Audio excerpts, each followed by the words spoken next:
చంద్రబాబు నాయుడు గారు చేసిన కార్యక్రమం ఏంటంటే, ఒక పక్కన కాఫర్ డ్యామ్ సగం సగం కట్టాడు, ఇంకో పక్కన ఈసీఆర్ఎఫ్ డ్యామ్ కింద ఉన్న డయాఫ్రమ్ బాల్ అది నిర్మాణం చేశాడు. మీరు ఏదో గిన్నీస్ బుక్ అన్నారు చూసారా, ఆ స్పిల్ గేట్స్, హైడ్రాలిక్ గేట్స్ పెట్టే దాంట్లో దగ్గర మాస్ కాంక్రీట్ అది ఎవరైనా చేస్తారు.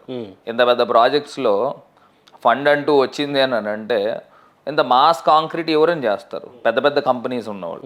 సో ఈయన స్పిల్ ఛానల్ ఒక పక్క నుంచి చేస్తున్నాడు, స్పిల్ వే ఒక పక్క నుంచి చేస్తున్నాడు, ఇంకో పక్కన డయాఫ్రమ్ బాల్ కట్టేస్తున్నాడు, ఇంకో పక్కనేమో కాఫర్ డ్యామ్ కట్టేస్తున్నాడు. 2021 టైంలో I think, if I'm not wrong, ఆ ఫ్లడ్స్ వచ్చినాయి, హెవీ ఫ్లడ్స్ వచ్చినాయి.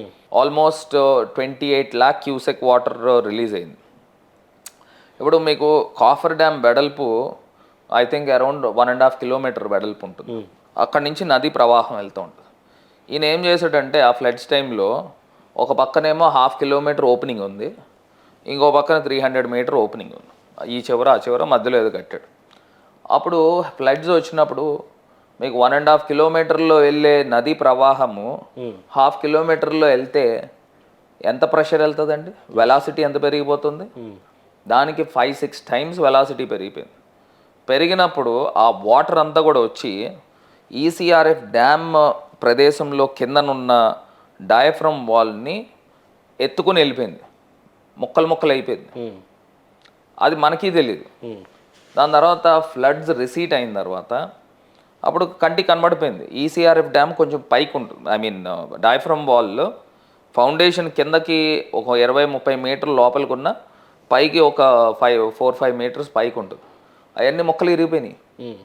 సరే దాని తర్వాత ఎవరైతే పీపీఏ ప్రాజెక్ట్ కానీ లేకపోతే సిడబ్ల్యూసి కానీ సెంట్రల్ వాటర్ వీళ్ళు కానీ వచ్చి ఇవన్నీ ఎగ్జామిన్ చేసినప్పుడు ఇదంతా కూడా బ్రీచ్ అయిందని అన్నారు. ఏది నేను చెప్పే డయాఫ్రమ్ వాల్. సో అది కాకుండా ఏదైతే ఈసీఆర్ఎఫ్ డ్యామ్ మనం కడతామో ఆ ప్రదేశం ఉంటుందో ఆ ప్రదేశం అంతా కూడా పెద్ద పెద్ద స్కవర్స్ పడిపోయినాయి. అంటే అగాధాల కింద గోతుల కింద పడిపోయింది. పడిపోయిన తర్వాత ఇప్పుడు మనం వచ్చిన తర్వాత ఇవన్నీ ఏంటిది, మానవ తప్పిదం ఇది. ఇప్పుడు నేను చెప్పాను కదా సీరియల్ ఆర్డర్లో ఎలాగ వెళ్ళాలో అలా వెళ్ళకుండా వాళ్ళు ఇష్టం వచ్చినట్టు చేసేసాడు. ఎందుకు చేశాడు ఈయన? ఎందుకంటే ఆ వర్క్ చేస్తే ఆ వర్క్కే బిల్ రిలీజ్ అవుతుంది, ఈ వర్క్ చేస్తే ఈ వర్క్కే బిల్ రిలీజ్ అవుతుంది. ఈయన కమిషన్ల గురించి అన్ని ఎట్ ఏ టైం పెట్టుకున్నాడు. నేను ఒక పక్కన కాఫర్ డ్యామ్ కట్టేస్తున్నాను, దాని డబ్బులు ఇచ్చేయండి. ఇంకో పక్కన నేను స్పిల్ వే వర్కులు చేసేస్తున్నాను, దానికి డబ్బులు ఇచ్చేయండి. ఇంకో పక్కన స్పిల్ గేట్లు ఆర్డర్ పెట్టేస్తున్నాను, దానికి డబ్బులు ఇచ్చేయండి. ఇంకో పక్కన డయాఫ్రమ్ బాల్ కట్టేస్తున్నాను, దానికి డబ్బులు ఇచ్చేయండి. ఇట్లా కమిషన్ల గురించి ఇంత అస్తవ్యస్తం చేసి గందరగోళం చేసేసాడు. ఇప్పుడు నిజంగా నేను చెప్తున్నా, ఇలాంటి కార్యక్రమం చేసిన వ్యక్తుల్ని వేరే కంట్రీస్లో అయితే క్రిమినల్ కేసులు లాడ్జ్ చేయాలి. నేను చెప్తా ఉన్నానండి. ఇప్పుడు ఒకవేళ నిజంగా బీజేపీ గవర్నమెంట్ పూర్తి స్థాయిలో డబ్బులు ఇచ్చేసి నిజంగా ఆ బ్రీచెస్ అనేది పైన కనబడకుండా డయాఫ్రమ్ బాల్ కిందన బ్రీచెస్ పడింది అనుకోండి, నిజంగా మనము ఈసీఆర్ఎఫ్ డ్యామ్ నిర్మాణం చేస్తాం అనుకోండి, అప్పుడు పెద్ద పెద్ద వరదలు వచ్చినప్పుడు ఒకవేళ ఈసీఆర్ఎఫ్ డ్యామ్ బ్రీచ్ అయింది అనుకోండి, కింద ఫౌండేషనే కదా బేస్ అంతా కూడా, అదేమన్నా బ్రేక్ అయింది అనుకోండి, డౌన్ స్ట్రీమ్లో ఉన్న నా రాజమండ్రి ఏమవుతుందండి? అసలు గోదావరి జిల్లాలో ఏమైపోతాయి? అసలు 190 TMC వాటర్ అంటే 45 meter హైట్లో నించోబడతాం నీళ్లు. అసలు అది మనం ఊహించగలమా? మరి ఇలాంటి వ్యక్తులను ఏం చేయాలనేది ఒకసారి మీరు ఆలోచించాలి. ప్రధానమైన ఆరోపణ వైఎస్ఆర్సీపీ మీద ఏముందంటే, బేసిక్గా ఇలాంటి ప్రాజెక్టులన్నీ నడుస్తున్నప్పుడు కేంద్రం జోక్యం కల్పించుకొని మనం స్టేట్ గవర్నమెంట్ పెట్టినటువంటి ఖర్చులన్నీ కూడా కేంద్రం తిరిగి రియంబర్స్మెంట్ చేస్తూ ఉంటుంది. కానీ ఈ విషయంలో మీకు కేంద్రానికి సరైన అండర్స్టాండ్మెంట్ లేదు అనేసి ఒకటి అంటారు. నేను ఒక్కటి చెప్తానన్న, ఇప్పుడు మీరు Polavaram project is a national project, you agree or not? So national project అన్నప్పుడు కేంద్రం నిర్మాణం చేయాలండి, ఆ రాష్ట్రం నిర్మాణం చేయాలా? ఒకవేళ రాష్ట్రానికి ఇక్కడే ఉంటాం కాబట్టి రెగ్యులర్గా మనం చూస్తాం కాబట్టి అసలు కేంద్రం అప్ఫ్రంట్ డబ్బులు ఇవ్వాలా? అసలు ఇదేం దౌర్భాగ్యం అండి. ఇప్పుడు రాష్ట్ర ప్రభుత్వం ఖర్చు పెట్టడం ఏంటి, వీళ్ళు కేంద్ర ప్రభుత్వం రియంబర్స్ చేయడం ఏంటి, లేదా అప్పుడప్పుడు అరాకొర ఇవ్వడం ఏంటి?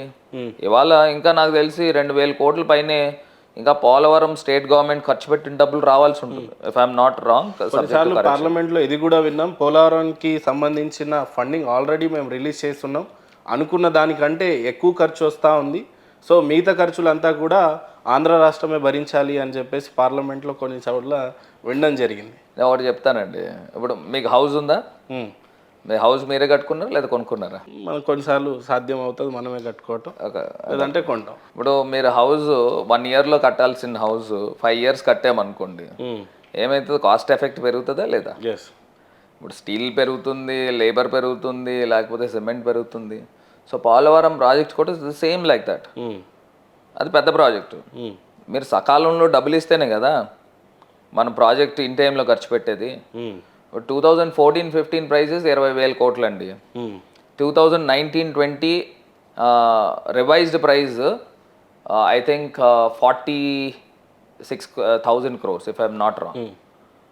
ఇప్పుడు దాని తర్వాత సబ్సీక్వెంట్గా 19-20, now we are in 24.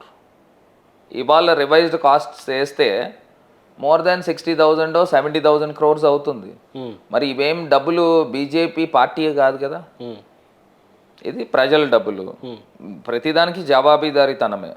National project అసలు ఇన్ టైంలో ఎందుకు ఇయ్యరండి?